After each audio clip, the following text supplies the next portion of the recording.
पाकिस्तान जब एक मैच जीत लेता है तो बाकी मैच भूल जाता है कि आगे वाले मैच जीतने हैं या हारने हैं। साउथ अफ्रीका से हारा हुआ मैच कितनी मेहनत के साथ ये जीते थे, लेकिन अब जब फाइनल मैच की बारी आई और पाकिस्तान ने ये फाइनल मैच जीतना था तो उस वक्त ये मैच हार गए। क्योंकि ये हारने से डरते हैं, ये चाहते हैं कि बस हम सही खेल रहे हैं। आगे इनको नहीं पता कि जब आप टॉस जीत चुके हैं तो उस वक्त आधा मैच आप जीत चुके थे।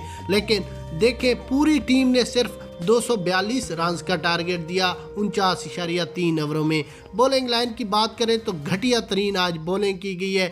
बैटिंग पर कोई भी अच्छी परफॉर्मेंस ना दिखा सका। वही आगा सुलेमान और वही रिजवान ने कोई 45 रन बनाए, उसके बाद कोई भी खिलाड़ी अच्छी परफॉर्मेंस ना दिखा सका।